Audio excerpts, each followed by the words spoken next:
Je me présente, moi, je suis Anne-Marie Mondin, donc je fais partie des 4 animateurs du Club Finance de l'EMA.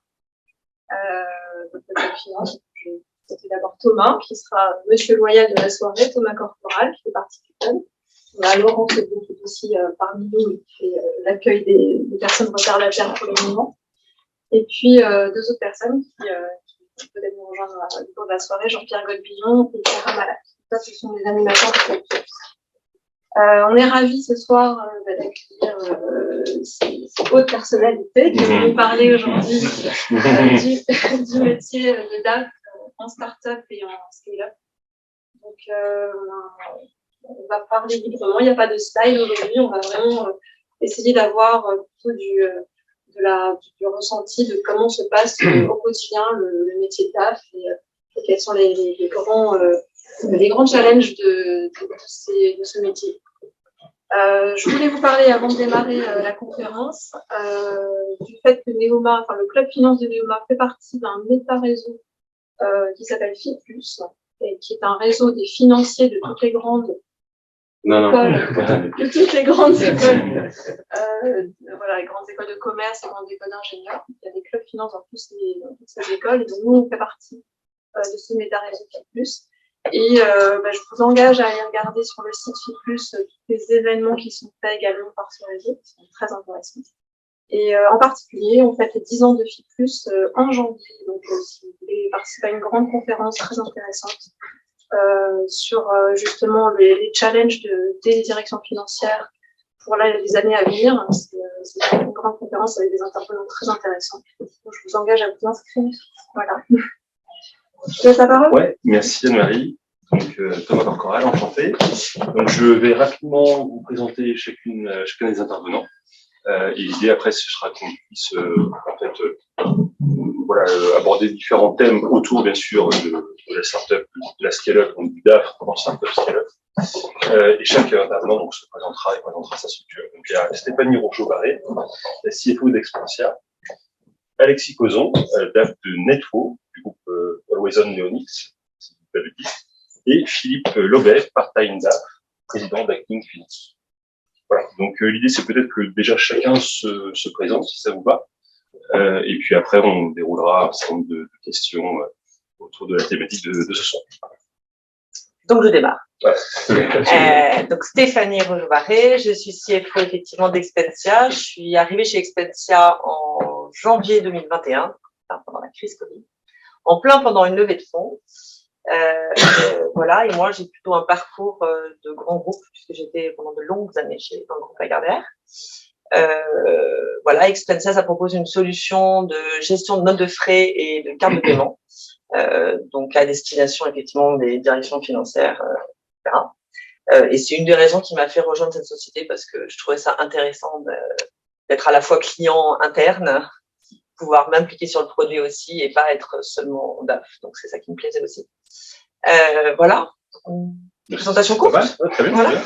Alexis. Parfait. Donc moi, Alexis Cozon, j'ai un parcours aussi un peu hybride. J'ai commencé dans des très grosses entreprises chez AXA. Et puis plusieurs années maintenant, je me suis tourné vers des petites structures et des startups. J'ai participé au démarrage de Camets, un startup studio qui est spécialisé dans la surtech et la health tech. Et depuis peu, je travaille chez Netfo et dans une startup qui propose un marketplace dédié aux opérateurs télécoms.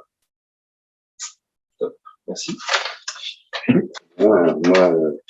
Donc j'ai une carrière un peu plutôt grand groupe au démarrage. J'étais plutôt dans l'assurance. J'étais chez Thomson et je suis tombé sur Internet, dans Internet, dans les grandes années en 99-2000. J'étais le CFO de Multimania, qui est une boîte qui a une croissance extraordinaire à l'époque, qu'on a introduit en bourse et qui ensuite s'est cassé la figure comme toutes les autres au moment de la bulle, quoi. Et donc à partir de là, j'ai fait pas mal de missions. Et du coup, ça m'a fait m'intéresser à tout ce qui était management de transition, temps partagé. Et en fait, je suis tombé sur les fondateurs d'Acting Finance en 2006, donc ça, c'est un peu vieux. Et voilà, j'ai fait le 3e larron, et depuis, Aujourd'hui, Acting Finance, c'est 45 personnes, enfin 45 DAF, DRH et Office Manager. Au début, on n'était que DAF. Et puis, on s'est rendu compte qu'il y avait des fonctions un peu connexes qui allaient bien avec la DAF et qui nous permettaient aussi d'assurer des missions plus complètes. Donc, le DRH et puis l'Office Manager, qui est souvent la denrée rare dans les petites structures qui démarrent, qui fait l'interface entre l'expert comptable et puis la boîte. Et c'est vrai que ça fait une belle équipe pour faire des missions dans des start-up ou scale-up. Merci beaucoup. Si ça vous va, est-ce que vous pourriez nous donner chacun une définition de la start-up? Ce que ça dit, enfin, comme vous l'avez définissé. Une jeune entreprise En croissance. innovante En croissance. qui propose un modèle un peu alternatif, une façon d'aborder un marché, qui propose une innovation technologique. Ouais, effectivement, il y a le côté innovant est important, le côté petit bien sûr aussi, et donc qui est souvent une société qui se développe en allant chercher des financements pour lui permettre justement d'avancer dans l'évolution de ses produits.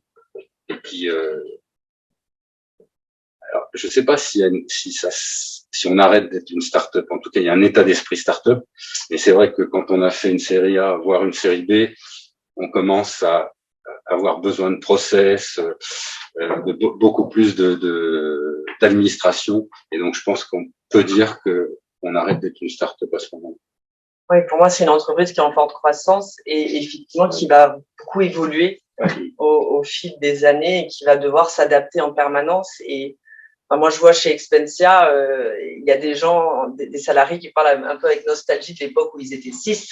D'accord. Et c'est sûr que là, aujourd'hui, on est 160 et donc c'est plus exactement pareil. Et donc, il faut aussi réussir à accompagner ce changement.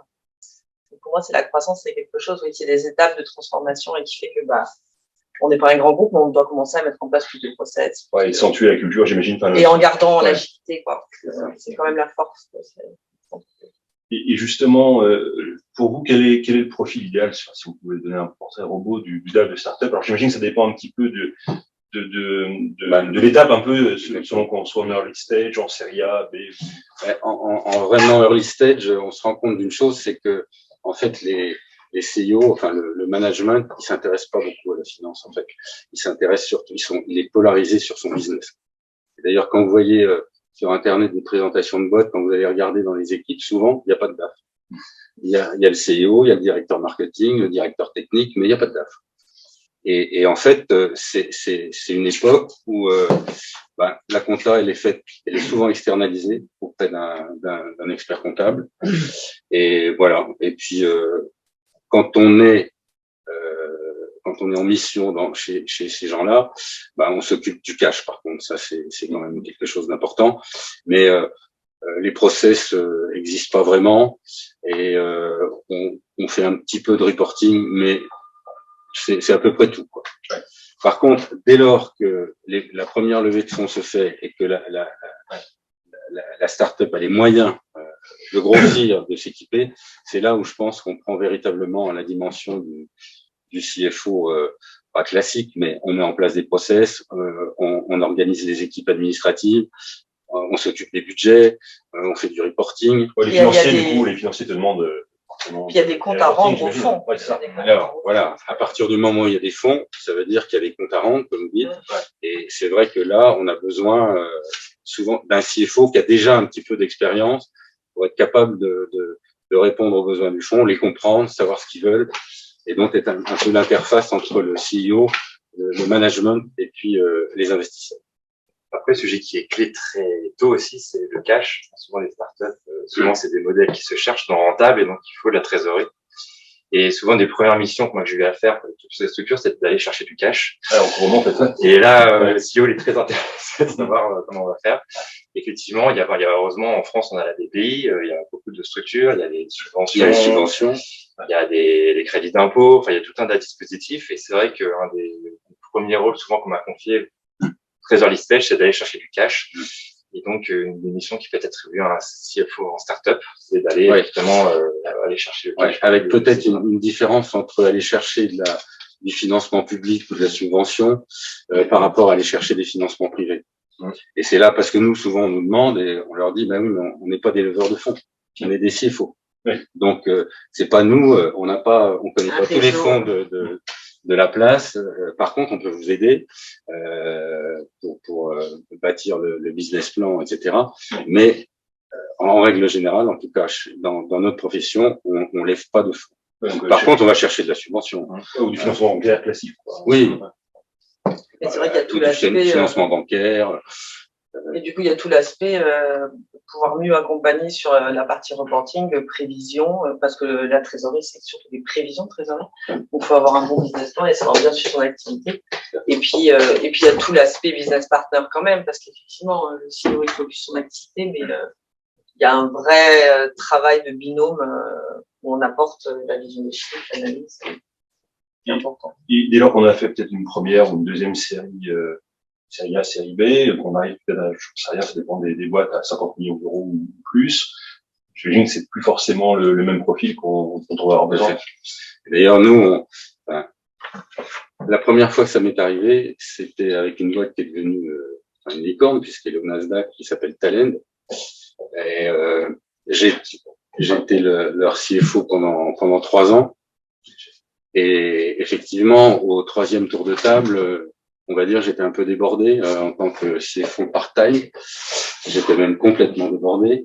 Et c'est là où on m'a posé la question, bon alors Philippe, qu'est-ce que tu veux faire? Tu deviens notre CFO ou pas? Et j'ai dit non, parce que je préférais, ce que je faisais, avoir beaucoup plus de missions diverses, variées. C'était tellement dynamique, il y avait tellement de choses à apprendre que je me dis non, si c'est pour que tu m'engueules le matin parce que je suis pas à l'heure ou je sais pas quoi, non, je préfère ma liberté. Donc j'ai refusé le poste. Mais j'ai aidé à recruter le CFO. Plein temps. Ok, d'accord. Voilà. Et aujourd'hui, on s'en sert même un peu en argumentaire, c'est-à-dire qu'on dit aux gens, parce que de temps en temps, vous arrivez dans des boîtes où il y a déjà des DAF ou des RAF, et ils se disent, oh là là, lui, il va prendre ma place, etc. Donc, on essaye de les rassurer. Et on leur dit qu'au contraire, on va essayer de les faire monter en puissance pour qu'ils puissent faire ce qu'on a commencé à faire. Et on dit aux dirigeants, et lorsque vous aurez atteint un stade de développement tel qu'il vous faudra quelqu'un à plein temps, je vous aiderai à le recruter et je m'en irai après. Et ça, c'est assez apprécié.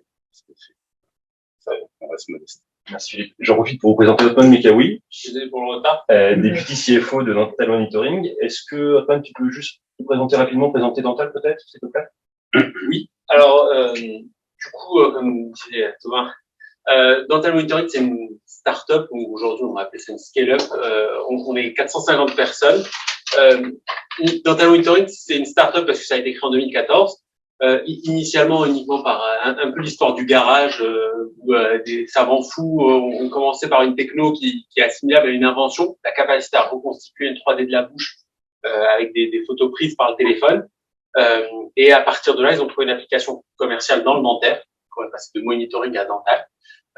Et aujourd'hui, sur Dental Monitoring, on a la capacité de diagnostiquer avec des photos prises par le téléphone 180 points de diagnostic, on monitore 1,5 million de patients et à peu près 4500 à 5000 médecins utilisateurs. Voilà. Donc c'est une boîte française, la R&D française, on a à peu près 240 brevets et depuis 2014, on a commencé donc l'innovation, la création en 2014, 2018 le premier euro de chiffre d'affaires et 2021 la dernière levée qui a fait de Dental une licorne. Sinon, voilà, on commercialise dans 40 pays, on a des salariés dans 13 pays et 12 filiales légales. Et du coup, Othman, avec la question qu'on posait juste là précédemment, c'était, selon toi, quel est le profil idéal, si tant il y en a un, pour un DAF de start-up, et en fonction, voilà, j'ai du stade auquel est la start-up, early stage ou après les premières levées, je me dis que c'est pas forcément le même profil. Ouais. Et si seulement il y avait une réponse, mais oui, j'imagine que vous en avez déjà eu un nom. Je dirais que pour une start-up et surtout quand elle évolue aussi vite, on dit qu'on vit en année de chien chez Dental. c'est très très dur de se dire que la même personne, quand on était 20 à 30 personnes, sera encore le bon fit et la bonne personne quand on fera 450. Donc évidemment, il y a des personnes qui réussissent à traverser les âges, même si on parle que de moins de 10 ans finalement. Donc grosso modo, moi ma réponse est assez simple. J'ai envie de te dire que ça dépend de l'équipe de founders et du CEO. Ouais. D'abord et avant tout. Il y a un autre critère aussi qui est le footprint géographique. Nous, très clairement, on a besoin de quelqu'un qui puisse changer de disquette quand il parle à la filiale japonaise et rechanger de disquette quand il revient à l'Australie et à 15h quand les US se réveillent à rechanger de disquette. Donc il faut en avoir envie aussi parce que il y a des gens il suffit de leur parler de tous ces fuseaux horaires que déjà voilà. Et puis ensuite il y a ce cliché d'être dans la tech, d'avoir plein de tools et d'outils à gérer en même temps, etc. Et que donc il faut savoir avoir de l'aisance par rapport à tout ça.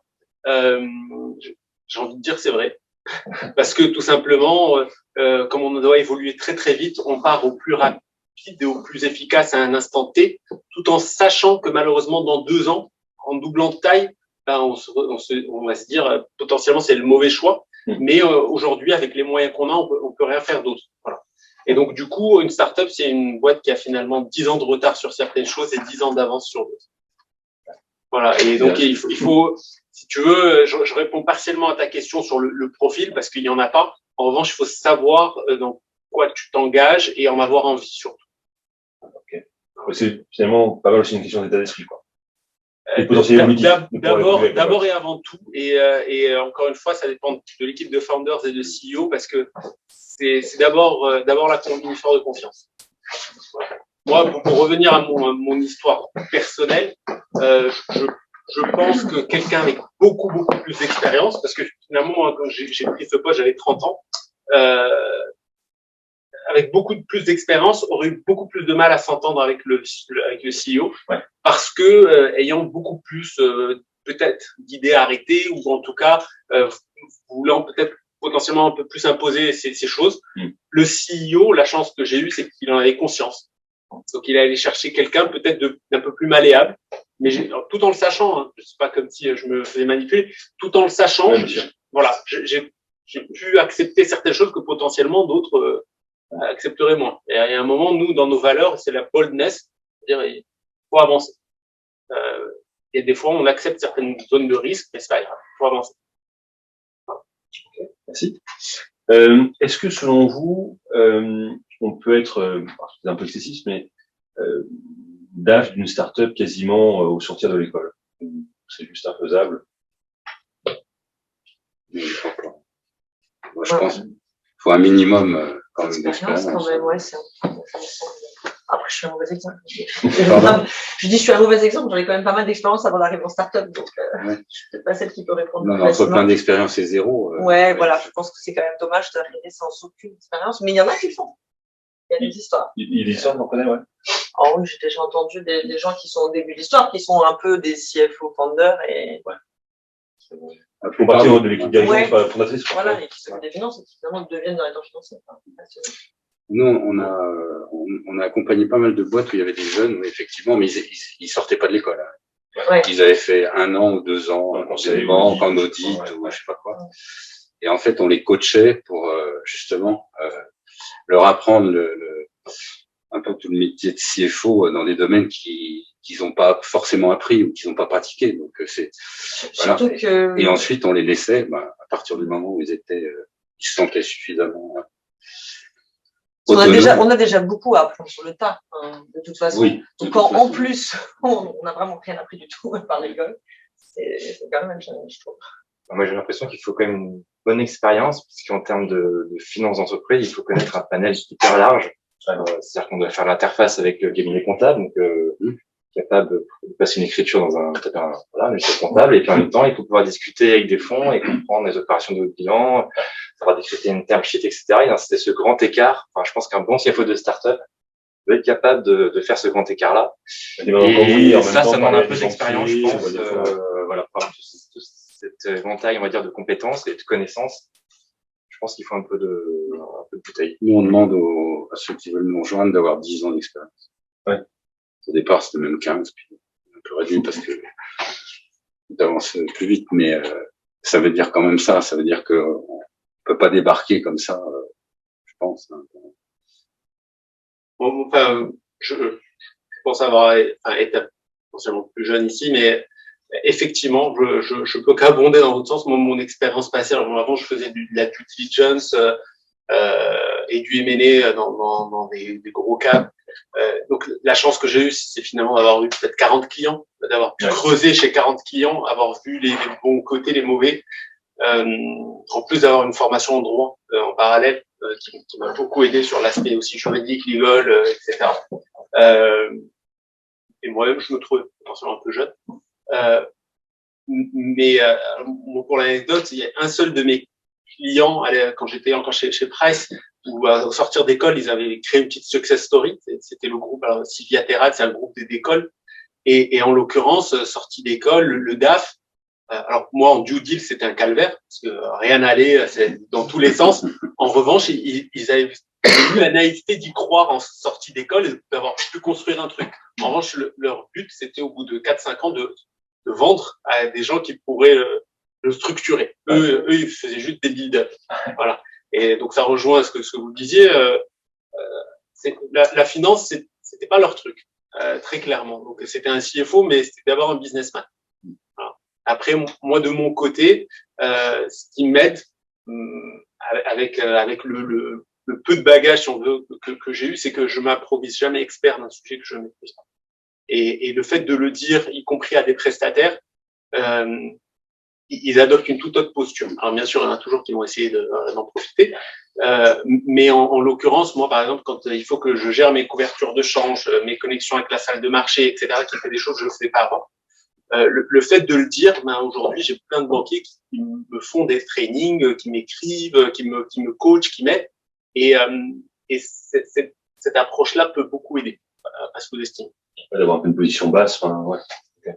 Exactement. Est-ce qu'il faut nécessairement avoir une première expérience justement dans les contextes de build-up, de M&A, de levée de fonds, de financement? Ça aide. Ouais. Ça aide. Moi, il y a la rigueur, très clairement. Travailler 18 heures par jour, construire des trucs à partir de la feuille blanche, ça me dérange pas. C'est pas ce que je suis venu chercher, mais ça me dérange pas, je sais le faire. En revanche, il est sûr que le fait d'avoir vu plein de contextes différents, d'entreprises différentes, de documents différents, d'avoir un background legal et finance, c'est sûr que ça fait et puis ça aide à tenir aussi parce que les interlocuteurs, il y a des fois faut avoir la peau dure. Hein. Et après, donc voilà, le profil, je crois qu'on l'a pas mal dessiné. Et après, pour durer dans la startup, quelles sont selon vous les qualités requises? D'ailleurs, plus soft skills éventuellement que hard skills. Bah, je crois qu'on en a parlé tout à l'heure. Il y a pour moi, la première, c'est la relation avec le CIO. Ouais, c'est ce que j'allais. Parce que vous pouvez trouver tout et son contraire. Il y en a qui sont très coopératifs, qui comprennent, avec lesquels vous entendez bien. Vous pouvez leur dire ce que vous voulez, ils vous disent ce qu'ils veulent, etc. Et ça se passe bien comme ça. Puis il y en a d'autres, ils sont butés, fermés, et là, c'est beaucoup plus compliqué Ouais, faut que ça matche. pour avancer. Dès que vous faites des erreurs, là, ça se retourne contre vous, donc c'est beaucoup plus compliqué. Et comment on gère la relation aussi avec les investisseurs? Parce que parfois, ça doit être un petit peu schizophrénique. Quand il y a des fonds, on doit la loyauté, j'imagine, au CEO. En même temps, sans être forcément l'île de Moscou, il faut aussi rendre des comptes aux financiers. Comment ça se passe? Moi, je sais que personnellement, ça se passe assez bien parce que j'ai une bonne relation avec mon CEO. Et donc, si jamais il me demande un truc avec lequel je suis pas complètement à l'aise, je lui dis, non, alors on met une note, on le précise et il est cool, il dit d'accord. Donc, j'ai jamais eu, parce que je pourrais pas. Ouais, ça arrive, ouais. Et non, mais bon, après, j'ai une super relation et c'est quelqu'un qui est hyper, ouais, voilà, donc il n'y a pas de problème. Mais c'est vrai que, enfin, voilà, j'ai jamais eu le cas. Mais je sais pas. L'idéal, c'est d'avoir des CEO qui sont pas doués en finance, finalement. C'est ceux qui vous font le plus confiance et qui vous laissent le plus d'autonomie pour alors, il est très doué en finance. Oui, bon. Ouais, parce que souvent, il y a des fonds. Bon, ils sont souvent 2 ou 3, les fondateurs. Et il y en a un, c'est la technique, l'autre, c'est le marketing, etc. Quelquefois, il y en a, c'est la finance. Ouais, mais je pense que c'est plus rare. Ouais. Donc, ceux-là, souvent, ils peuvent avoir des Ils vous font idées. confiance. Non, enfin, ceux qui, non, c'est le contraire, pardon. voilà, ils pensent que, voilà, ils savent au moins aussi bien que vous ce que c'est que la finance. C'est souvent des ingénieurs, d'ailleurs. Ces gens-là, ils pensent qu'ils savent beaucoup de choses et en particulier dans votre domaine. Donc, ceux-là, ils sont un peu plus compliqués à gérer. C'est pas toujours facile d'être le contrebalancier. Enfin, moi, j'ai eu les deux. J'ai eu des CEO qui étaient très chiffres. Et là, par exemple, mon CEO actuel, il en a, mais ça lui passe complètement dessus. C'est un fonceur, c'est un entrepreneur. Il veut juste créer. Donc, il faut savoir se positionner en disant, attention, faut rester raisonnable. En même temps, faut pas le brider. Donc, il y a un équilibre à trouver qui est pas toujours simple. Donc, il y a une alchimie qui se fait entre, voilà, parfois on y va, on te laisse faire le fou parce qu'on sait que c'est comme ça que tu trouves tes idées. Et puis, il faut aussi rester un peu plus, si on veut pas aller dans le mur et fermer la boîte dans 3 mois. Donc, c'est cette relation-là, enfin, l'équilibre à trouver. Enfin, parfois, il y a l'alchimie se fait, et puis parfois, voilà. Puis après, il y a le rapport entre ce que vous disiez dans la question, c'est les investisseurs et puis le management. Oui, normalement, tous les intérêts sont censés être alignés, mais par contre, Oui, enfin, moi, j'ai vécu des histoires où ils n'étaient pas alignés, hein. Alors, en particulier, juste avant la bulle Internet, là, tous les investisseurs, ils voulaient qu'on fasse de la croissance externe, qu'on se vende, etc., parce que ce qu'ils cherchaient, c'était le profit. Et le dirigeant, lui, non. Il voulait rester indépendant, etc. il faut se diluer, quoi. Voilà. Et quand vous êtes entre les deux, c'est compliqué, quoi. On me l'a reproché après. Les investisseurs m'ont dit, t'aurais jamais dû être aussi, défendre autant le dirigeant. Ouais. Moi, là-dessus, il y a une phrase qui me revient et qui rejoint ce que tu disais, c'est que je dis souvent, si Dental avait été créé par des financiers, ce serait pas Dental. Très clairement. C'est-à-dire que le but, c'est justement de pas brider et de pas tout vouloir piloter par dashboard, par chiffre, par voilà. Et donc ça, très clairement, il faut savoir s'adapter au stade dans lequel se retrouve la structure pour pas passer pour Mister No, comme on m'appelle des fois. Mais au final, enfin, dans une startup, en tout cas, on a cette chance-là dans Dental Monitoring. Ce qu'on veut, c'est le succès.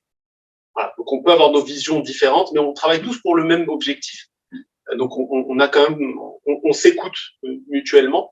Maintenant, il est vrai, moi, j'ai la particularité d'avoir un CEO qui a déjà créé une structure, qui a eu du succès, qui l'a revendu, etc., etc. Donc, il a certaines idées assez arrêtées. D'ailleurs, on en revient à ce que je disais au début. Il n'aurait pas pu avoir quelqu'un avec 40 ans d'expérience, ça aurait tenu 2 jours. Néanmoins, si tu veux, je pense que pour avoir de la crédibilité, il faut garder ses cartouches et savoir quand est-ce que tu dois les tirer. Ouais. Voilà. Et tu as intérêt à viser juste.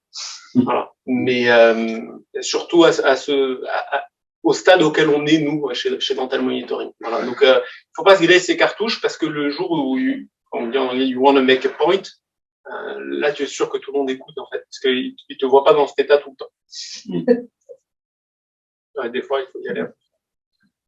Et est-ce que pour évoluer en startup, est-ce qu'il faut soi-même, idéalement avoir déjà vécu en startup, ou à l'inverse, c'est quand même mieux d'avoir un background grand groupe processé, ou ça dépend finalement de la startup et du DAF. Moi, je pense que c'est l'expérience la plus importante.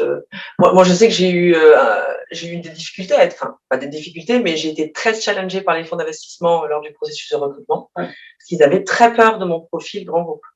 Et en fait, ils avaient peur que je sache pas mettre les mains dans le cambouis, ils ont vraiment utilisé cette expression-là, comme si dans les grands groupes, on était très loin de tout, on n'était pas dans le concret. Enfin, à un moment donné, ils ont une vision du grand groupe.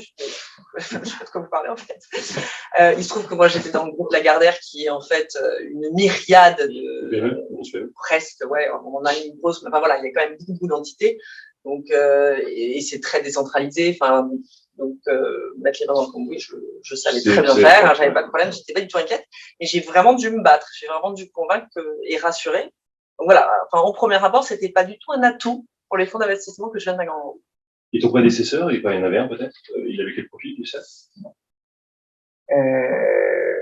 Et ben, ça n'a pas bien collé avec le CEO, d'ailleurs. C'est le matching des personnalités. Comme quoi c'est hyper Et important. non, je ne sais plus ce qu'elle faisait. Et en revanche, est-ce que tu penses que ton passé de grand groupe, t'as pu apporter pas mal de choses avec ce monde-là grâce à ce background, ou c'était peut-être déjà en place, ça va? Ah bah non, il y avait plein de choses à mettre en place. Donc oui, enfin, je pense que ça est-ce que c'est l'expérience d'un grand groupe ou l'expérience tout court? Mais oui, en tout cas, ça m'a bien servi. Il y avait beaucoup de choses à mettre en place encore. Et il y en a encore. Ça n'arrête jamais. Et tout à l'heure, je disais que on a demandé aux gens d'avoir une expérience de 10 ans dans la direction financière avant de nous rejoindre. On a rajouté une autre condition, c'est d'avoir déjà une expérience de start-up ou de, Ah oui, ok. enfin, de start-up. En tout cas, de DAF indépendant. Ah oui, pas filiale, quoi, pas voilà. filiale, d'accord. Justement, parce pour que les sujets de trésor, de financement notamment, peut-être? oui, et puis pour des questions d'agilité, de comportement, de savoir se comporter justement dans des petites boîtes où il faut réagir très vite par rapport aux grands groupes où c'est un peu figé, etc. Ouais. Parce qu'on a eu beaucoup de gens qui sont venus, en fait, qui avaient suite à un accident, on va dire, un accident de parcours, Ouais. qui sont licenciés d'une boîte plutôt grosse, on va dire, et qui se disent acting, tiens, je vais y aller, ils vont me donner des missions, voilà. Et en fait, on en a pris un certain nombre, et puis en fait, on s'est rendu compte que ces gens-là, la plupart du temps, ça matchait pas. Ouais, la personne, Ça matchait pas. Parce qu'il faut aussi être un peu dynamique. Acting apporte pas les missions comme ça dans la bouche, donc faut être un peu dynamique. Quand on n'a pas de mission au démarrage, faut faire un peu de prospection, faut aller dans les réseaux, etc.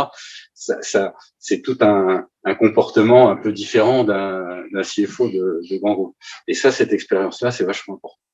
Quand vous recrutez pour vos clients, parce que ça arrive, du coup, de recruter votre successeur, entre guillemets. Oui.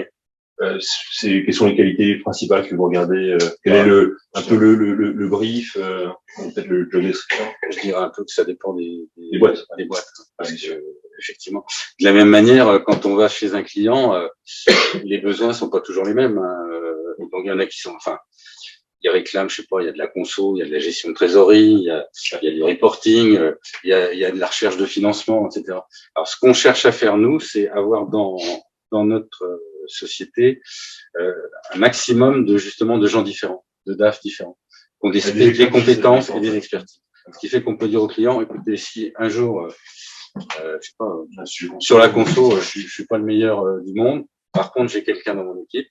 Donc, quand on en arrive là, la mission bouge pas, rien ne change pour vous, mais je vous mets quelqu'un qui vous fera le truc. Pendant ce temps-là, je me retire un peu moi, et puis et en fait, parce que chaque DAF, je pense, a un peu des compétences particulières en fonction de son expérience, et il n'arrive pas avec les mêmes compétences.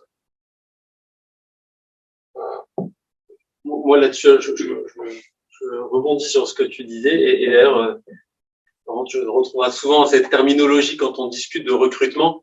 Je leur dis, j'ai besoin d'un thinker, quelqu'un qui pense, et d'un doer. Ouais, c'est ça. Et c'est des profils, mine de rien, c'est pas si simple à trouver. C'est-à-dire, commencer par moi, hein, de m'habituer à comprendre exactement comment fonctionnent les couleurs de tampons en Chine, parce qu'ils sont très tampons, mais aussi placer ma couverture de trésorerie, mes term sheets, ma levée de dette ou ma levée d'equity, revoir les shareholders agreements. Donc, c'est vraiment la palette hyper large. Il y en a qui ça fait peur, qui préfèrent aller deep et profond dans un sujet et devenir des experts. Tout embrasser. Alors que chez nous, il faut revendiquer finalement cette polycompétence et avoir cette curiosité que de vouloir faire un peu de tout. L'ancien DAF de L'Oréal disait qu'il avait besoin de gens qui soient à la fois poètes et paysans. Et il est définitivement poète. Pourtant, c'était une grosse boîte. Ok. Et selon votre expérience, donc Philippe notamment, tu as vu probablement beaucoup de DAF chez tes clients. Comment évolue-t-il après ces DAF startups? Enfin, est-ce qu'ils vont plus vers le business par la suite, ou ils continuent en startup et peut-être en passant de startup à scale-up à des plus grosses structures? moi, je peux parler que de ceux que je connais, c'est-à-dire les miens, quoi. On est 25 DAF, donc il y a un peu de, il y en a qui rentrent dans la boîte, quoi. Et on est part-time au début, puis un peu comme moi, on me l'avait demandé chez Talen, j'avais refusé, mais il y en a d'autres qui sont recrutés du coup, qui sont recrutés. Et en fait, souvent dans les boîtes dans lesquelles on est, il n'y a pas de DAF. Hein. C'est même un petit peu la condition pour qu'on rentre dans une boîte. Nous, c'est qu'il n'y en ait pas un déjà. Oui. Donc, ces DAF de start-up, à part les petits jeunes qu'on a pu coacher, former pour qu'ils deviennent les DAF, mais ceux-là, ils sont a priori appelés à rester quoi dans la boîte et monter en compétences. Après, bien sûr, mais je sais plus si c'est vous qui me disiez, il y en a qui ont un esprit business plus que si les fondateurs avaient été des DAF, ils n'auraient pas fait Mental. Mais de la même manière, je pense qu'il y a aussi des DAF qui sont des businessmen et qui ont envie fort de l'expérience qu'ils viennent de vivre, de créer aussi leur structure, leur propre boîte, et puis de se lancer dans l'entrepreneuriat. Alexis, toi, tu as eu peut-être des expériences Ouais. dans des gens que tu as croisés Tout à fait. Après, il y a beaucoup de DAF qui évoluent en même temps que l'entreprise. Donc, c'est vrai que en fait, le poste, naturellement, il évolue. Et quand on commence et que voilà, ça grossit, parfois, on a une équipe un peu plus importante. Il y a un qui devient CEO. Voilà, parfois. Oui, bien sûr. Il y a des filiales qu'on ouvre à l'étranger. Donc, en tout cas, j'ai du mal à me projeter. Mais là, ce que je vis là, c'est vrai que mon job, en 2 ans, il a déjà beaucoup évolué. Et puis il y a aussi, je dirais que c'est aussi une caractéristique de DAF en startup, c'est qu'il faut aussi, on demande aussi être un peu proactif sur son job. Il faut presque un peu aussi inventer, démontrer un peu sa valeur ajoutée. Quand j'étais en grand groupe, à la limite, on entre et tout, on est dans des process, on a tout de suite 900 mails par jour, enfin, tout est organisé en fait. Là, c'est bordel. Quand je suis arrivé DAF en startup, il n'y avait rien, j'avais pas de mail, j'avais personne qui m'appelait. Il fallait quand même mon rôle c'était quand même de faire marcher l'entreprise, donc en fait, et ça m'a beaucoup choqué entre AXA et je dis non, en fait, c'est à moi de savoir ce qu'il faut faire, d'être proactif, d'appeler des gens, d'essayer de. Oui, et puis c'est vrai que. Il n'y a rien, il n'y a pas de réunion. Il n'y a même pas de job desk, il n'y a même pas d'organigramme. Après, il n'y a même pas de culture financière, donc on démarre dans un environnement. Tu dois osciller un peu avec le financier. Les gens ne savent pas trop ce que c'est qu'un DAF, la finance, et donc il y a beaucoup de choses à inventer, à inculquer aussi. Il y a un job à faire évoluer. Parce qu'en fait, on peut un peu créer son poste et puis élargir le champ de ce qu'on fait, se rajouter. On peut aller vers le juridique, vers les achats, vers les RH, vers les opérations, vers plein de choses en fait, selon les besoins, identifier les besoins. Et je me souviens quand j'ai changé, j'ai discuté, j'avais appelé des DAF de start-up et notamment quelqu'un qui venait d'un grand groupe, même grand groupe que moi, qui venait de la Gardère, qui était en start-up. Et c'est vrai qu'il me disait qu'il adorait ce que justement, des fois, il faisait des trucs qui n'avaient rien à voir avec la finance parce qu'il identifiait quelque chose et il avait mis en place et ça roulait. C'était pas débordé. Tout le monde, mais bref.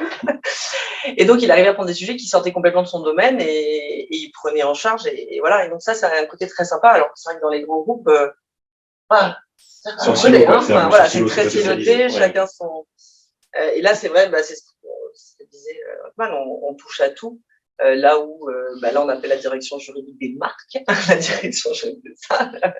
La nature horreur du vide. Vraiment la nature horreur du vide. Donc, si on se retrouve avec des vraies problématiques dans des sociétés et que personne ne les prend en charge. Donc, par exemple, pendant quelques mois, on n'a pas eu de directeur HR.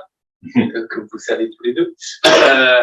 Du coup, effectivement, très vite, chacun a repris une partie du scope.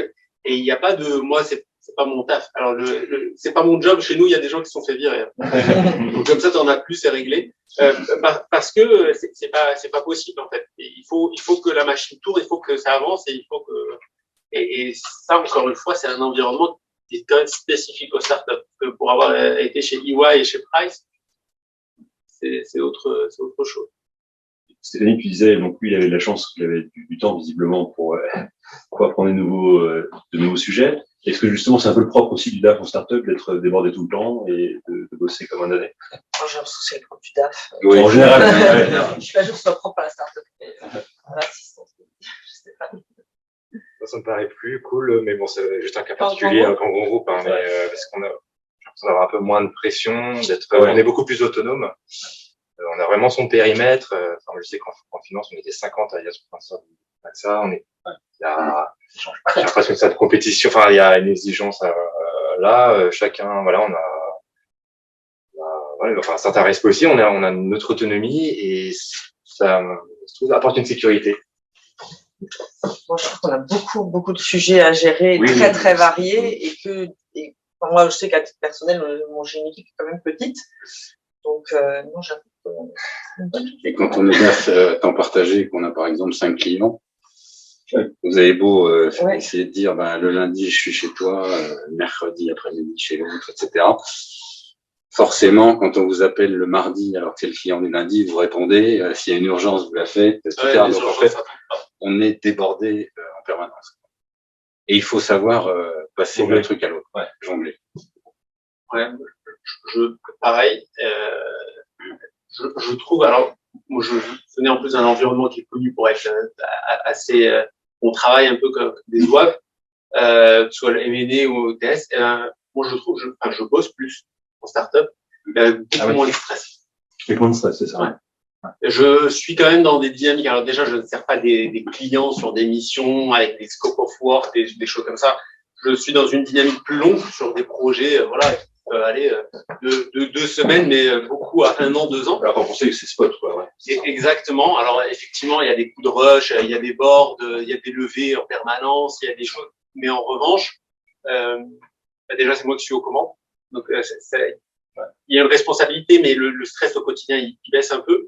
Et deuxièmement, le temps long, le fait de construire des choses, c'est complètement différent de quand vous êtes dans un deal où le CEO, le founder est en train de jouer potentiellement toute sa vie professionnelle. Vous avez besoin de lui chanter la berceuse à 2 heures du matin, même s'il vous appelle. Donc, moi, je travaille plus en volume parce que j'ai plus la capacité de plier, de fermer et de partir. Les payes, il faut bien les faire partir, valider les paiements à la fin du mois, typiquement. Donc, les 1 mois de trek en Bolivie, c'est fini. En revanche, j'ai moins de stress au quotidien. C'est plus intéressant. Le stress, moi, je peux ressentir, c'est qu'on soit quand même responsable de la pérennité financière de la structure. Donc, et ça, c'est vrai que ça peut peser. Moi, j'ai vécu l'expérience où effectivement, on a trésorerie devant nous, donc on sait que dans 2 mois, on ne sait pas vraiment comment on va payer les gens. Je propose de refaire la même réunion quand on n'aura que 2 mois de trésorerie devant nous. Ça, c'est un point commun des startups, c'est que quand on arrive à la levée de fonds, alors on se dit on a le temps, machin. Et puis évidemment, quand vous êtes dans l'entonnoir des investisseurs et qui vous disent il y a eu la term sheet, très bien, qui fait 2 pages.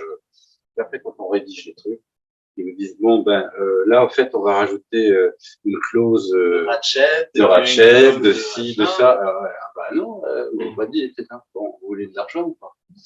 Et en fait, vous êtes pris un peu dans ce truc-là, et c'est vrai que là, ça commence à partir dans tous les sens. Les retournements de situation sont permanents.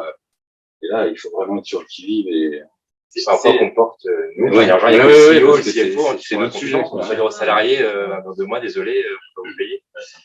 Voilà. Alors, c'était juste pour dire que voilà, le truc qui devait durer 3 mois ou 6 mois, quelquefois, il en dure 3 mois de plus. Sauf que si vous avez levé de l'argent, c'est parce que vous en aviez besoin. Et vous vous retrouvez, vous n'avez plus rien, quoi. À la fin, donc, vous êtes comme ça, par rapport aux investisseurs. Ça vous met en position de faiblesse, en plus, évidemment. Parce qu'évidemment, vous le dites pas, mais, vous savez. Pour l'anecdote, moi, j'ai rejoint Mental 3 mois avant la levée. Et on discutait avec le CEO et effectivement, je lui demandais alors tes perspectives sur les 9 prochains mois, c'est quoi le plus important? Il m'a dit c'est de pouvoir payer les salaires à la fin du mois. Ah ouais, à ce moment-là, d'accord. Alors, on manquait pas de trésorerie, mais 1 an avant, déjà, il était, et de toutes les façons, je fais des reporting, des machins, on peut en parler, de business review, À la fin, la seule chose qu'il me dit, on a combien de temps? Et bon, là, aujourd'hui, vu la taille, etc., on arrive sur d'autres problématiques, mais effectivement, son approche, c'était, c'est le cash. Est-ce que j'ai suffisamment, lui, c'est même pas que pour payer les salaires et le développement commercial, c'est pour finaliser le produit parce qu'il sait qu'une fois qu'il va le pousser, ça va marcher. Il faut Il faut alimenter la pompe pour pouvoir. On a 50 chercheurs. Ouais. Pas beaucoup. Il y a beaucoup de crédits d'impôt recherche. Oui, bien utilisé. On a 200 brevets quand même. Donc, Et en termes de levée en ce moment, ça se passe comment? Enfin, je ne sais pas si vous êtes concernés les uns les autres en ce moment. Est-ce que ça c'est un peu compliqué ou? J'ai l'impression que ça a complètement changé. On a fait le premier levée il y a 1 an et demi. On devait 10 millions. On m'a dit non, 10 millions, c'est pas assez. Ça fait arriver personne. Demande 25. Et là, maintenant, je dois demander ça. On m'a dit non, 5, c'est bien. On va un peu plus d'avant. Ouais, ça s'est complètement inversé là. Ouais. Il y a une vraie bascule. Enfin, c'est vrai qu'on parle des licornes, félicitations, mais je crois qu'il va quand même y en avoir un peu moins. L'argent n'est plus donné si facilement et la rentabilité doit arriver pas trop longtemps après. C'est un peu les mêmes choses. bien sûr. Et en plus, les investisseurs assument ce changement Le paradigme. Ouais, complètement. Et à mon avis, surtout ceux qui ont déjà vécu la bulle Internet, qui ont vécu la bulle 2018, ils sont habitués à ces respirations sur 10 ans, 12 ans. Et c'est vrai qu'il y a certains entrepreneurs ou certains founders, notamment on le voit pendant les conférences où les gens interagissent, posent des questions. Et dernièrement, il y avait le CEO de Redicar la semaine dernière, je l'entendais dire, vous poser une question et presque en vouloir un peu aux financeurs, il disait il y a 1 mois, il y a 1 an, vous disiez la croissance, le revenu à tout prix, l'argent n'est pas un problème. Et aujourd'hui, on commence la profitabilité est un gros mot. Et aujourd'hui, ça revient sur le devant de la scène, comme si en 3-4 mois, on pouvait complètement rechanger. Il y a une inertie des coûts, il y a une inertie sur beaucoup de choses, mais c'est le jeu en fait. Et ça fait partie aussi de la responsabilité du top management d'une entreprise que de voir venir la fin d'un cycle. Ouais. Et c'est vrai qu'on le sent juste au niveau des boards, dans les relations avec les investisseurs, où c'est vrai Ça, qu'avant, ouais. on parlait que de croissance et maintenant, La rentabilité, les avantages, ouais, ça a changé. Ce qui est plutôt ça, quand même, j'imagine. Même si c'est un peu embêtant. Oui, mais c'est vrai que c'est La changement, violence quoi. de la chose Parce que n'est c'est pas vraiment sans conséquence ouais. sur les gens. C'est soudain, quoi. Moi, c'est surtout les gens, en fait. Ça me fait quelque chose parce que très clairement, c'est sûr qu'il va y avoir des mois difficiles à venir. Il y a 3-4 mois, on était à un gros event et je voyais les gens, je me disais, bon, allez, entre 12 et 15 mois, potentiellement, j'espère qu'on va réussir à continuer sur la lancée et que, voilà, mais ça sentait déjà le roussi. Je sentais déjà. Ah ouais, pendant l'été, ouais. Il y a beaucoup de documents qui tournent. Les fonds anglo-saxons ont fait beaucoup de lobbying à envoyer des documentations aussi dans un contexte un peu autoréalisateur. C'est-à-dire que déjà, on distillait de la documentation qui montrait, il y a eu des recherches du BS, de Briman, il y a beaucoup de choses qui ont fait que déjà, ils distillaient un peu c'est la fin de l'argent facile. Et la rentrée a totalement raison à tous ces messages-là. Ok, je pense qu'on va peut-être passer aux questions, si ça vous va, ou moi, vous souhaitez peut-être ajouter certaines choses qu'on n'aurait pas abordées. Non, ça va. Question. Je crois que tu as une question, vas-y, je t'en prie. Oui, parce que ça m'intéressait les problèmes de trésorerie. Là, vous avez pensé que c'était en fonction de la taille de la start-up et que plus on a de la croissance, plus on embauche et du coup, plus ça va. Et là, vous parlez que vous avez 50 chercheurs et vous avez encore des appréhensions, pas de la précarité. Enfin, je sais pas comment. Est-ce que c'est un problème en fonction du modèle? Est-ce que c'est propre à la startup? Est-ce que c'est en fonction de la rentabilité? C'est comme par exemple les biotech où elles sont pas rentables jusqu'à qu'elles trouvent le produit. Du coup, on a des problèmes de trésorerie tout du long jusqu'à peut-être 30 ans et après il y a aucun problème. Enfin, comment vous expliquez que c'est quoi le problème, la cause du problème de trésorerie? Est-ce que c'est propre à la startup? Donc, comment vous expliquez ça? Ou c'est une précarité constante en équipe HRE? Alors, à mon sens, je vais peut-être répondre juste en premier, mais forcément dans un contexte post-levée, tu ne lèves pas pour les mettre de côté, hein, les fonds. Tu les lèves pour investir sur une promesse de croissance, de rentabilité, de produits, d'innovation, etc., etc. Nous, par exemple, on a levé 150, la dernière, c'était 150 millions. Il est clair que tu engages des frais, tu engages des choses. Tu fais un pari sur l'avenir. Alors nous, on a ouvert 6 filiales, on a embauché 150 ou 200 personnes. Si tu veux, le temps que tout se mette en place, commence à porter ses fruits, tu as déjà cramé 40, 50, 60 millions. Il n'en reste pas moins que ça reste quand même un pari. Est-ce que tu vas avoir un concurrent qui arrive? Est-ce que tu as un Poutine bis qui va attaquer je ne sais quoi, quel pays? Est-ce que la Chine va resserrer les vannes et tu vas pouvoir commercialiser beaucoup moins de produits? Est-ce que tu vas avoir un gros concurrent qui va arriver et qui va t'emporter toute ta sales force? Tu n'en sais rien, en vérité. Et si tu veux, une start-up qui existe en 2022, c'est d'abord qu'elle n'a pas crevé en 2021, qu'elle n'a pas crevé en 2020, qu'elle n'a pas crevé en 2019, qu'elle n'a pas crevé. En fait, il y a beaucoup plus de raisons de crever que de réussir.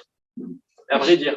Justement, à ce moment, après, Oui, mais, elle a, une start-up, en général, elle a combien de chances de survie? Enfin, par exemple, elle a le droit à combien d'erreurs? Parce que, on se dit, on s'élève jusqu'à quand? Enfin, La les question investisseurs, à 1 milliard. on peut, Ouais. non, mais on peut se relever une fois, les investisseurs, Ça dépend comment tu t'es planté. Oui, Déjà, voilà. la première Ça dépend fois. comment tu tombes. Pourquoi? Voilà, et pourquoi? Parce que si c'est parce que justement ton produit ne marche pas, etc. Tu vois, un investissement qui n'a pas marché, par exemple, ça peut être, je sais pas, moi je sais que à l'inverse, enfin, côté fonds, hein, les fonds qui sont dans l'amorçage, ils disent tous que sur 10 investissements, il y en a qu'un qui est, C'est ça. qui Qui se paye sur celui qui marche. il y en a un qui va être à peu près bon et tous les autres vont se casser la figure. C'est le pourcentage de ce qu'on appelle le venture capital. Ouais, c'est ça, ouais. C'est 1 sur 10. Après, sur ces 10, déjà, c'est celles qui ont déjà réussi à lever. Donc, ça se trouve, il y en a 100 initialement. Tu peux pas savoir. Après, qu'est-ce que c'est une startup qui réussit? Aujourd'hui, on est dopé aux amphétamines. Les boîtes que tu as aujourd'hui, qu'on appelle licorne ou startup, c'est pas l'entreprise normale. Hein. C'est vraiment, si on prend l'image, c'est le mec bodybuildé de partout. Enfin voilà, si tu veux, une entreprise normale, elle évolue, 10, 15, 20% tous les ans, et encore, c'est vraiment gros succès. Là, on te demande du 80%, du 100%, on te demande des choses. Donc, j'ai envie de te dire, pour moi, une entreprise qui réussit déjà, et si elle rentre dans le schéma venture capital, il faut te dire, 1 sur 10. Et c'est vrai que c'est des modèles de course à la croissance où, du coup, les entreprises, elles investissent et elles perdent de l'argent. C'est vrai que tout le monde se gargarise des levées de fonds, mais ça veut juste dire qu'ils crament énormément, au final. Vous avez parlé de relations entre le CFO et les fonds d'investissement. Est-ce que vous avez rencontré ou eu des expériences de start-up pour lesquelles le fonds met à disposition un membre de l'équipe, de son équipe, pour aider le DAF, voire pour regarder ça de près ou de l'intérieur? Mis à disposition de manière permanente, non. Permanente. Mais par contre, effectivement, dans la plupart des fonds, il y a des spécialistes de votre domaine. Donc, vous pouvez toujours l'appeler pour lui demander un certain nombre de choses sur des études de marché, des choses comme ça que vous n'avez pas forcément les moyens. Ça. Après, il y a aussi des gens dans les fonds qui se disent, ah ben lui, il fait ça, mais t'as vu, notre participation fait ça, tiens, on pourrait peut-être les faire se rencontrer, et puis si ça match, on l'émerge, et puis après, ça va faire un truc super. Mais de manière permanente, moi, j'ai jamais. Nous, Laurent, c'est des exemples. En matière de recrutement, on travaille avec pas mal on est consultant en recrutement, on a pas mal de fonds d'investissement comme clients, et parfois ils ont des DAF en interne qui à la fois suivent le book de participation, mais en même temps, effectivement, peuvent temporairement, en revanche, de façon permanente, mais soit parce que parfois, notamment sur du small cap, la boîte au départ est trop petite pour avoir un DAF À plein temps, c'est qu'ils ne nous connaissent pas. ou de plein exercice, on va dire, vraiment un DAF complet. Et donc, ils vont, entre guillemets, déléguer le DAF du fonds temporairement pour débroussailler un petit peu et puis travailler aussi avec nous sur le job description pour recruter le futur DAF. Ou bien aussi, parfois, le DAF de participation est happé par un sujet d'investissement, d'acquisition, 10 000 sujets. Et donc, il va pouvoir aussi, là aussi, intervenir en support pour le DAF ou remplacer, entre guillemets, de façon transitoire, le DAF de la participation, ou bien quand le DAF se fait sortir, le temps d'un nouveau DAF. Mais après, il faut quand même qu'il y ait un indépendant dans la boîte, quoi, parce que C'est souvent ça le truc. Nous, on essaye de draguer un peu les fonds en leur disant, plutôt que votre participation qui démarre, là, comme elle n'a pas les moyens, elle va se prendre un RAF ou un truc, et ça va pas du tout répondre aux besoins, hein, parce que je dis souvent que c'est des petites boîtes, mais qui ont des besoins de grosses, quoi, parce qu'elles lèvent des fonds, etc. C'est des sujets, c'est des sujets assez importants. Et donc, on va voir les fonds en leur disant, plutôt que de laisser la boîte prendre un petit RAF ou un comptable prenez-nous, nous. On vous connaît, on sait ce que vous voulez, on a toute l'expérience, et puis comme ça, on sait ce que vous voulez, donc on sera beaucoup plus apte à répondre à vos besoins. Et parce que et après la problématique, c'est justement que le fonds dit, ok, mais moi je peux pas vous imposer dans les participations, sinon ils vont dire ouais, voilà, vous mêlez de quoi là.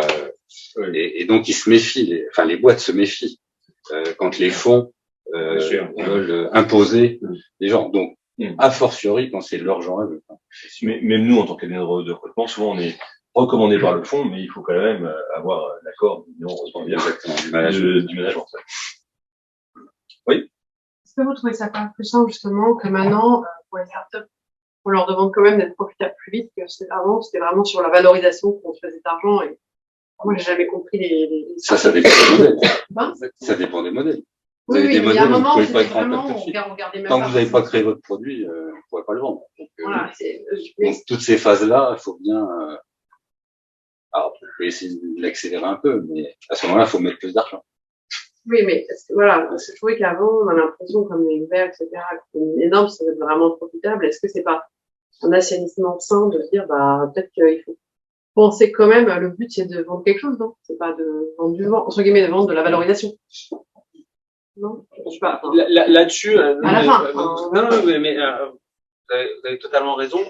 Il y a juste quelque chose qui est très particulier aujourd'hui sur les 10-15 dernières années, c'est le digital. Le digital, ça a la particularité de pouvoir être dupliqué rapidement dans plein de géographies en un claquement de doigts. Et donc, du coup, en vérité, nous, dans Tal Monitoring, on a une solution digitale, on a un peu de hardware. Mais en vérité, demain, vous me dites d'aller en Inde, en 2 semaines, j'ai la task force et je peux y aller. En revanche, ça va me coûter 2 à 3 millions sur les 12 à 18 prochains mois. Si je le fais pas, c'est quoi le risque? C'est que je laisse émerger un acteur, a fortiori en Chine. Un acteur qui va faire aussi bien que moi, à horizon 2, 3, 4 ans, et je me crée les problèmes de demain. Donc, est-ce que j'ai envie on dit le go wide, go fast, et essayer, parce qu'on est dans des modèles où on dit, je suis désolé pour les anglicismes, mais first takes it all, parce que sinon, en fait, je me crée mes problèmes dans 5 ans à 10 ans. Aujourd'hui, j'ai la plus grande banque de données d'images, j'ai beaucoup de choses qui font ma différence, mais jamais j'irai sous-estimer la chaîne. Jamais. Et donc, même si ça me coûte 5-10 millions et que je dois y laisser un rein, je vais y aller. Je vais y aller. Et c'est encore une fois, on en revient à ce que je disais au tout début. Si c'était des financiers qui géraient des DM, je parlais pas le côté profitable à tout prix, c'était juste peut-être neutre, au moins. Je veux dire, d'avoir un moment où on se dit, on n'est pas à chercher que des fonds, et plutôt dire aussi, ici en interne, trouver une solution pour, c'est vrai qu'il y a, c'est dans ce sens-là, c'est une course à la part de marché, donc, faut arriver les premiers. Et pendant la levée, l'élément clé, en fait, c'est ce qu'on appelle les unit economics. C'est, en dehors de ce contexte de cramage d'argent, est-ce que intrinsèquement tu as la capacité d'être rentable? En fait, c'est ça la question que les investisseurs se posent. C'est le jour où j'appuie sur le frein, est-ce que le bateau arrête de tanguer? C'est tout ce qui compte. Ah, mais il se trompe 9 fois sur 10. Donc, il y a quand même une part de vent. Je suis d'accord avec. Non, mais c'était oui, surtout, dernièrement, on a vu quand même, on en a parlé, tous les problèmes, les gros, les fixes, et la nana qui dit son truc de test de sang était faux. Parce que là, c'est pas. Ça, c'est de la fraude. Hein, non, mais c'est de la fraude. Mais ce que je veux dire, c'est qu'il y a quand même parfois où c'est tellement, les investisseurs sont tellement à la recherche de la survalorisation, pour pouvoir au complet. Oui, c'est clair qu'il y a quand même eu tout et n'importe quoi. C'est ça, c'est dans ce sens-là. Je suis pas du tout en train de critiquer, parce que juste, est-ce qu'il y a un moment où c'est pas simple, justement, que maintenant on demande quand même aussi de la profitabilité? C'est juste ça ma question. Mais c'est vrai qu'à un moment donné, il y avait tellement d'argent que les investisseurs étaient capables de mettre de l'argent sur mais rien. Vraiment rien. 2 feuilles de papier avec une idée. Enfin, il y a eu des choses, et puis voilà, il y a des cas comme ça qui sont pas mal bien.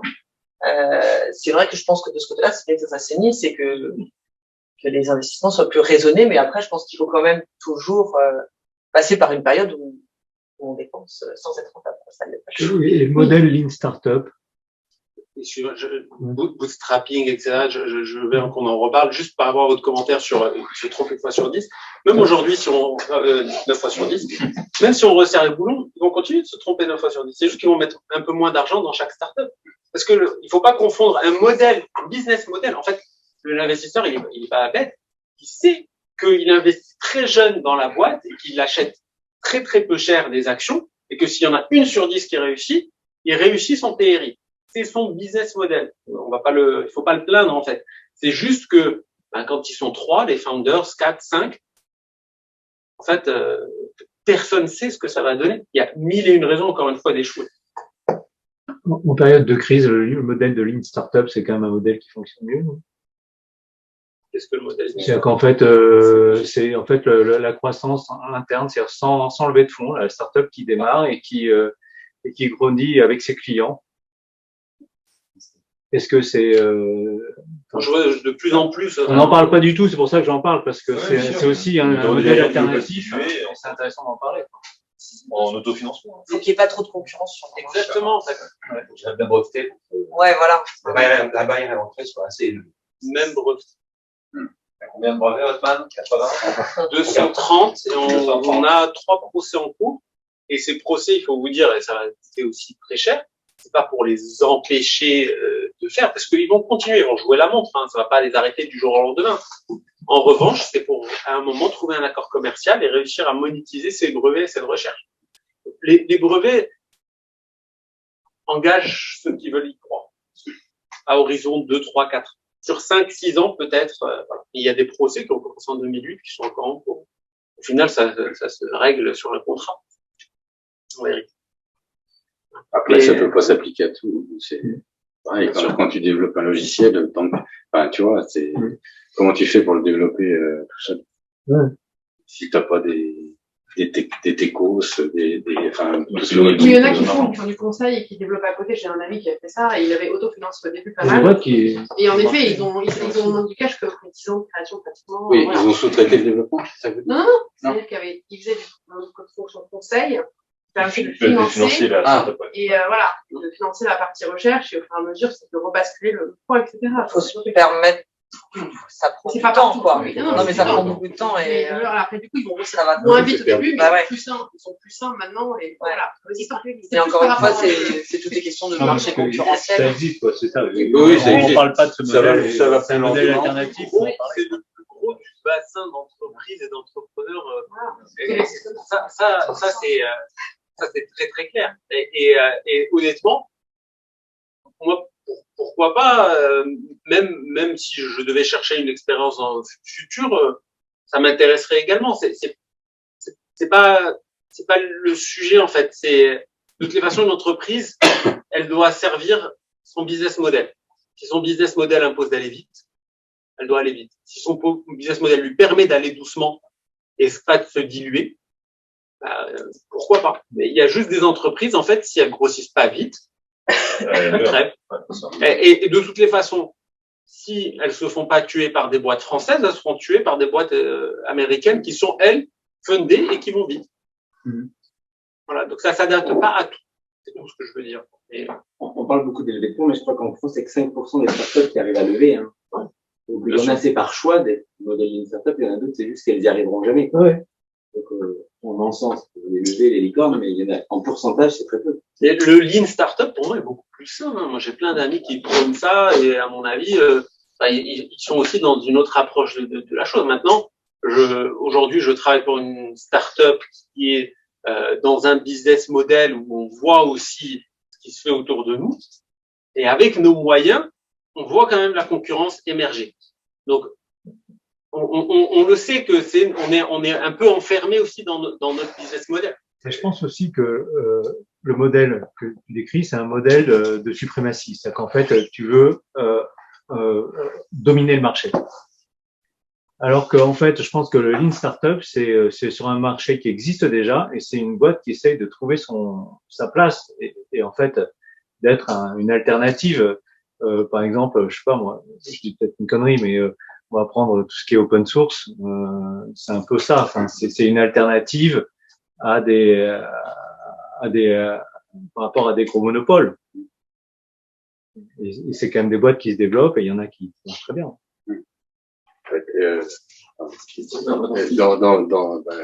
Comme tu parles d'open source, je vais te parler de Talend, mais qui est donc une boîte qui a développé l'ETL en open source. Ce qui a été d'ailleurs, c'était extraordinaire parce que ça lui évitait d'avoir des commerciaux, de faire du marketing, etc. C'est le bouche à oreille qui a fait. Mais en même temps, moi je suis resté 3 ans dans cette boîte. Quand je suis parti, ça gagnait toujours pas d'argent. Et les fonds, au bout de 2 ans, ils sont un peu énervés, quoi, en disant mais bon, ça va durer combien de temps ça? Et je me souviens que Bertrand Diard, qui était le CEO à l'époque, il leur a dit écoutez, ok, vous voulez que tu financer? D'accord. Donc on va rester en France, en Europe, voilà. Et puis voilà ce que ça va donner. Voilà les résultats qu'on va avoir. Alors effectivement, on sera profitable plus vite, mais on sera pas worldwide. On sera pas aux États-Unis, on sera pas au Japon, on sera pas partout. Donc vous avez le choix. Et tant et si bien que les investisseurs disent bon bah ok, continuez. Parce qu'ils leur avaient prouvé que c'était mieux de continuer encore à financer un peu le développement de la boîte plutôt que de s'asseoir là-dessus et puis de faire un petit profit qui correspondrait pas à ce moment-là au fameux TRI. Non, mais moi j'ai pas d'exemple en fait de start-up, mais je sais qu'il y en a qui ont réussi. Enfin, c'est pas... Ah ben, ça dépend de leur secteur, je crois. Mais c'est vrai que c'est l'alternative, c'est accepter de ne pas être le leader. Enfin, quand on non, accepter de pas se faire bouffer. non, il y a de la place pour plusieurs acteurs sur pas mal de marchés. Je suis pas d'accord. Il y a pas. Non, parce que de toutes les façons, à un moment, quand tu as une position de leader, pas dominante, hein, position de leader, tu as une position, tu es en position de tuer les autres. Oui. Voilà. Mais donc, regarde, Microsoft aujourd'hui n'a plus un monopole. Je suis désolé, je vais te donner juste un exemple dans mon industrie, du coup. Les aligners, Invisalign, qui a les gouttières, ils les ont inventés, ils ont déposé des brevets, ils sont cotés en bourse, etc. Ils sont jamais allés en Chine. Parce que ils étaient cotés, ils n'avaient pas les mêmes capacités à lever des fonds, etc. Leur plus gros concurrent aujourd'hui, ça fait 20 ans qu'ils font des aligners, c'est Angel Align. C'est chinois, ils viennent d'entrer dans le marché européen, ils viennent d'entrer dans le marché américain. Je vais pas te donner le cours de bourse d'Align qui a été divisé par 4 sur les 18 derniers mois et leur chiffre d'affaires qui a baissé de 15 à 20%. Donc, ça, c'est la réalité. Maintenant, on peut, de façon théorique, se dire oui, moi, le lean startup, le bootstrapping, qu'on appelle aussi lean startup, ça me plaît dans le principe. Et dans la vraie vie économique de l'entreprise, c'est pas toujours applicable. Ça dépend des marchés. Bien sûr. C'est ce que dans le décisionnel, il y a une kyrielle d'acteurs. Je veux dire, il y a pas. Mais bien sûr. Et surtout sur les métiers humains, en fait. À partir du moment où tu es dans du conseil, dans de la restauration, dans des choses où il y a des hommes, du digital, c'est déjà beaucoup plus facilement. Ouais. Donc, il faut s'adapter. Une entreprise sert son business model. Une question, on va changer un tout petit peu du sujet du Lean Startup, pardon. Vous avez évoqué beaucoup le sujet de levée de fonds ici. Alors, pardonnez-moi si vous en avez parlé avant parce que j'avais un petit peu en retard, mais quelle proportion de votre temps en tant que DAF de startup vous passez à l'organisation des fonctions internes? À quel point est-ce que pour vous c'est une partie importante de votre mission? C'est la base, hein, quelque part. Après, tout dépend de la vie de la boîte, quoi. C'est-à-dire que quand il y a une levée de fonds, forcément, faut y participer. C'est vous qui êtes souvent à l'origine de tous les BP, les prévisions, etc. Donc, ça vous prend beaucoup de temps.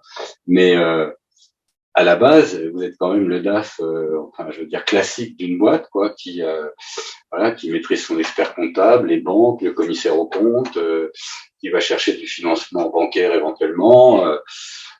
voilà, qui installe une filiale à l'étranger. Enfin, mais le b.a.-ba, effectivement, au démarrage, en tout cas dans les startups, c'est la mise en place de process, hein, c'est clair. L'internalisation, enfin, au début, ce qu'on disait tout à l'heure, hein, quand les gens ils pensent que business, donc c'est vrai que la fonction finance, elle n'existe pas vraiment au démarrage. La compte a été externalisée, etc. À partir du moment où vous vous développez, où vous progressez, vous êtes obligé d'aller récupérer les datas financières pour les avoir plus vite, pour pouvoir faire ce que vous voulez avec, etc. Donc vous internalisez la compta, vous embauchez un comptable, je dirais, et vous mettez en place des process pour les notes de frais, pour ci, pour ça. Et ça, c'est, enfin, je dirais, le b.a.-ba du DAF. Hein. En termes de profil des gens qui sont dans ce type de fonction, c'est plutôt des gens qui ont fait des parcours type contrôle de gestion audit, un peu comme des fonctions classiques financières, des gens qui viennent plutôt de milieu, je sais pas, plus accès transactionnel, type, je sais pas, ETS, fonds d'investissement, MNO, je sais pas. Ici, il y a les deux. Ouais, Exactement, parce que c'est contre nature de vouloir déjà mettre un modèle un peu figé sur une startup. Ça recouvre tellement de réalités différentes, tellement de stades différents, et finalement, on en est la preuve aussi ici. Hein. Et pour revenir sur ta question sur le temps, encore une fois, on n'est pas tout le temps en levée. Ta levée, elle peut durer 1 mois, elle peut durer 6 mois, elle peut ne jamais se faire. Donc, c'est de donner une allocation temporelle, ce serait par définition faux. En revanche, après, ce qui peut te prendre du temps, c'est gérer la relation avec les fonds, selon leur niveau de pouvoir au sein d'un board, selon leur niveau d'implication dans le day-to-day, et selon ton industrie et ton niveau de maturité. Après, chaque département se structure comme il veut, de façon à pouvoir avoir des ressources à allouer au reporting, des ressources à avoir. En fait, si tu t'occupes de tout, c'est que tu fais mal ton boulot déjà. Donc, à toi de réorganiser pour que ça tourne sans toi. Un département financier qui est efficace, un département qui peut tenir un certain temps sans son CFO déjà. Donc, en l'occurrence, ton job, c'est de mettre en place ces process-là pour que ça tourne, pour que si jamais, parce qu'il y a tout le temps des urgences, tu peux allouer 30, 40, 50% de ta bande passante à tout ce que tu as cité, effectivement, comme exemple de levée de dette, d'ouverture de filiales, etc., etc. Justement, j'avais une question. J'ai un ami qui était là, dans une scale-up, qui est parti un peu en burn-out. Je suis assez impressionné parce que le métier de DAF, c'est déjà un métier chronophage, pluridisciplinaire. Il faut faire du juridique, il faut faire de la date réseau, de la levée de fonds, etc. Quand tu es DAF d'une scale-up, on cherche hyper croissance, j'ai l'impression qu'on s'ajoute des phases mortes. Tu cours après le cash, dans l'internationalisation, en hyper-croissance, tu dois faire de l'internationalisation, monter des filiales un peu partout. Et surtout, tu n'as même pas d'équipe, t'as pas de procédure, tu dois tout monter à partir de rien, à partir de plus blanche. Comment vous faites pour dormir, garder la tête froide? Peut-être qu'est-ce que vous avez pour comme une recette pour pouvoir prendre de la hauteur par rapport à ces tâches qui sont l'espoir. Le fait de construire, de participer à une. Enfin, moi, je pense que. Une grosse motivation. On bosse beaucoup, c'est clair. Donc, faut aimer sa boîte, faut y croire. C'est le fait de participer à une aventure, c'est quand même assez exaltant. Et puis c'est le fait de construire quelque chose, de voir grandir, structurer et d'améliorer les choses. Et puis non mais j'ai dit espoir, mais c'est un peu ça. C'est chaque fois je me dis non mais là je vais mettre ça et donc après ça ira mieux. Ouais. Tout va s'arranger, tout va s'arranger. Bon, il y a toujours des nouveaux trucs qui arrivent, mais 2023, ce sera mieux. ça va être ça.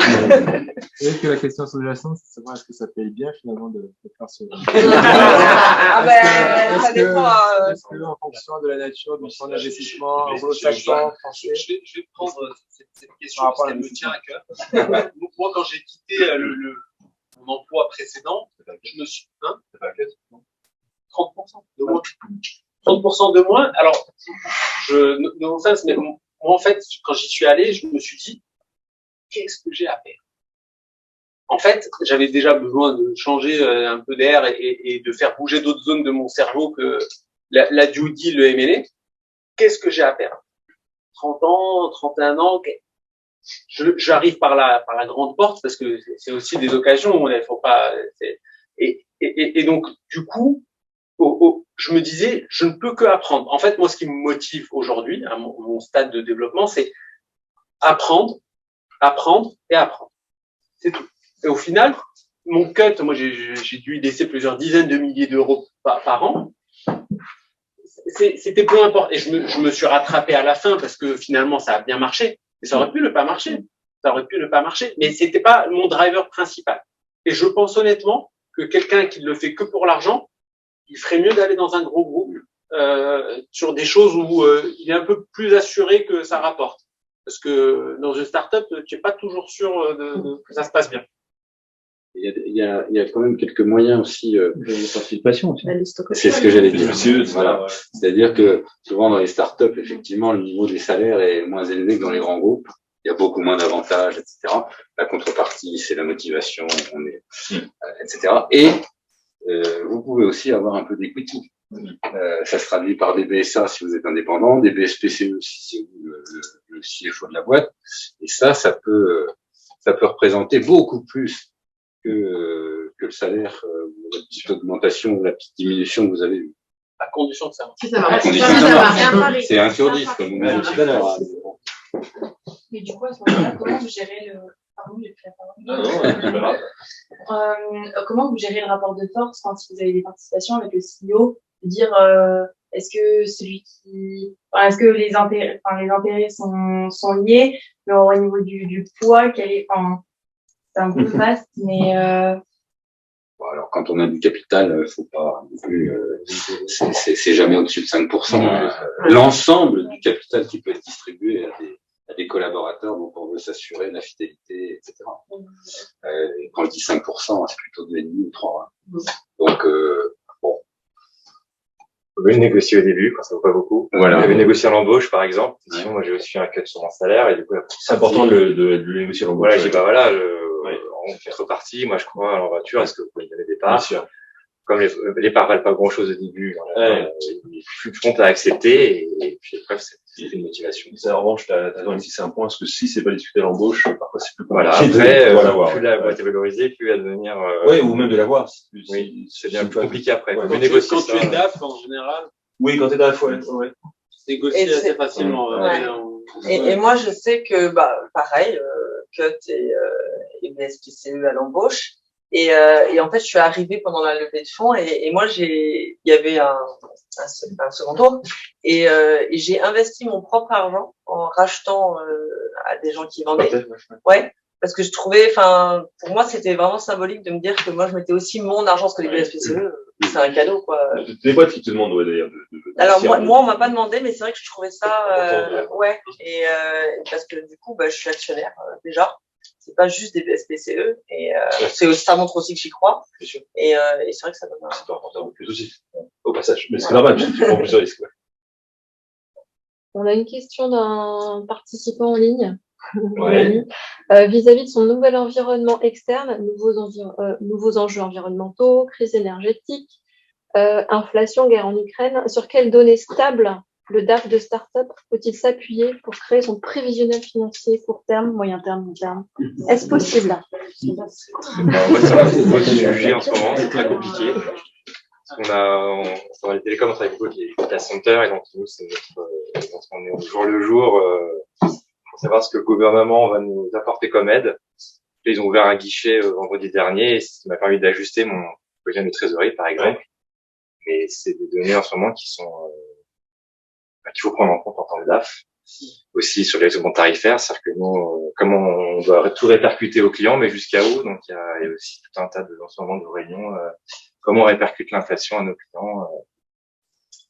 Et plus près de nous, il y a eu le Covid aussi, et qui a frappé au hasard. Moi, j'avais 2 clients, un qui était dans l'hospitality, donc le monde de l'hôtellerie, etc. Ça a été une catastrophe, quoi. Et on a vachement de mal à remonter la pente. Et j'en ai un autre qui, à l'inverse, qu'est-ce qu'il faisait? Il digitalisait l'éducation. Donc, il offrait des cours sur iPad, etc. Ça a été l'explosion totale. On est passé d'une perte énorme à tout d'un coup, on était bénéficiaire. Et ça tient rien, quoi. Et c'est vrai que après, ça change tout, hein. En fait, un prévisionnel, le moment où tu le fais, le moment où tu l'envoies est déjà bon. Donc, en vérité, c'est plus de connaître, d'identifier, de bien connaître ta sensibilité aux différents paramètres. C'est surtout ça qui est important, en fait. Je sais que l'inflation, moi, je la suis, vu que 50% de mon business est aux US. Donc, je suis intéressé par le cours de l'euro-dollar, qui cette année a fait voilà, des montagnes russes. En revanche, je sais que j'aurai jamais le contrôle dessus. Donc, c'est plus de connaître la sensibilité de ton business à ces différents paramètres, pouvoir t'adapter au fil de l'eau, que d'aller prendre les meilleures prévisions de. En fait, tu trouveras jamais personne qui a raison. Tu prends aujourd'hui les projections de forex et de taux euro-dollar de toutes les banques, tu vas avoir des amplitudes de plus 10%, moins 10%. Donc, il faut connaître ta sensibilité. Il faut savoir que quand le dollar prend 1%, toi, tu perds tant ou tu gagnes tant. Mais voilà. Et souvent, nous, on dit, en anglais, on dit better be approximatively right than precisely false. Et au final, c'est ça. Et il faut connaître tous ces paramètres, mais tu pourras jamais les maîtriser.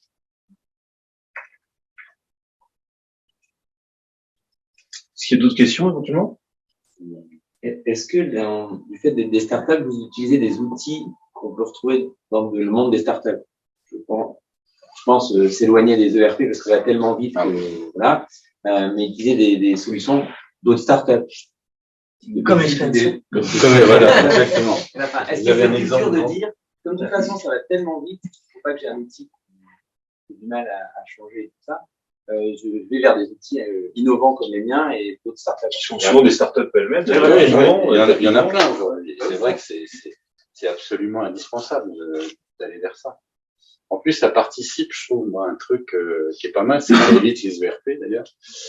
C'est-à-dire que vous pouvez mettre des briques sur la facturation, sur la gestion des fournisseurs, sur avec des gens comme Regat, Use, je sais pas si vous connaissez, mais sur les notes de frais, Genji, Expensia. Il y a plein d'outils qui peuvent se plugger dans votre système, être reliés entre eux, s'interfacer avec la compta en automatique et qui finalement vous permettent d'être plus souple qu'avec un ERP où vous allez passer 2 ans avant que de l'implanter correctement et encore vous aurez sans doute une équipe projet qui sera obligée de continuer parce qu'il y aura toujours des bugs, des choses comme ça. Donc oui, bien sûr, ça fait partie je pense que c'est la tendance aujourd'hui, hein, tout le monde fait ça. La tendance, en fait, intrinsèque à tout ça, c'est le cloud. Avant, tu achetais une solution native, elle était chez toi, c'était pour ceux qui ont connu le disque en Carta que tu fais. En fait, tu achetais le hardware en même temps que le software. Aujourd'hui, tu achètes le software qui évolue et qui vit sa vie tout seul. Et donc, pour avoir eu un passé en banque également, les banques, c'est complètement l'inverse de ça. C'est 1000 feuilles de systèmes qui se sont superposées depuis les années 80 les uns sur les autres, où on a perdu la moitié des ressources, on ne sait plus vraiment comment ça fonctionne, donc on rajoute une couche pour être sûr qu'on maîtrise. Ben, les startups, c'est complètement différent, elles partent d'une feuille blanche. Donc, on peut avoir, même dans le choix de l'ERP, des choix cloud qui s'intègrent quand on choisit un ERP, qui peuvent s'intégrer le plus facilement possible à plein d'autres solutions cloud, mais effectivement, on est digital native. Et donc, nécessairement, on prend des solutions plus récentes. Je trouve que souvent, c'est des startups. Mais finalement, le dénominateur commun, c'est d'être des solutions en cloud et en SaaS, souvent. Ce que tu n'as pas forcément le loisir de faire quand tu as déjà une infrastructure assez lourde qui est installée et qu'il faut continuer de faire vivre. Voilà. Vous pourriez revenir en grand groupe une fois qu'on est passé à la startup, c'est fini. Je pourrais pas. Non. Un grand groupe qui a besoin d'être dépoussiéré. Ah oui, c'est intéressant. Bon, tu peux mettre un grand groupe, mais tu peux aussi avoir parfois des startups qui naissent un peu au sein de grands groupes, pas des grands groupes qui essaient de développer des choses un peu. Ouais, les startups internes. C'est C'est pas évident. Quand même. C'est pas évident. Interne. Ouais. Moi, en tout cas, je crois pas. J'aurais envie de retourner dans un grand groupe. Et si vous faites racheter un jour, par exemple, par un grand groupe?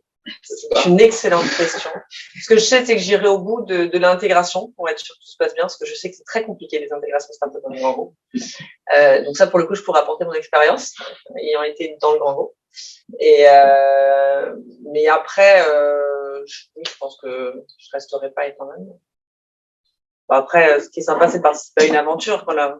Si ça sera une nouvelle aventure, mais peut-être pas, faut changer aussi. Au-delà du grand groupe, moi, je trouve que c'est la dimension de construire. S'il y a des choses à construire. Ouais. Mais pour qu'on vienne alors je suis désolé, j'emploie des mots forts, mais me parquer sur une fiche de poste avec un scope, des mots qui me donnent déjà l'urticaire. Voilà. Après, je suis désolé, puisqu'on est Néoma, moi, il se trouve que j'avais choisi Néoma parce que c'était des cours modulaires. Donc, je pense que déjà l'ADN m'a aidé là. Ouais, il y a des électifs. Ouais, c'est ça. Bien. Tu pouvais moduler. Ouais. Exactement. Tu peux prendre un peu toi. Ouais. Il y a d'autres questions, des dernières questions? Sinon, il y a un cocktail qui nous attend. Si vous le souhaitez, on peut continuer à échanger aussi autour d'un verre. C'est bon pour tout le monde? Ouais. Bah, merci beaucoup.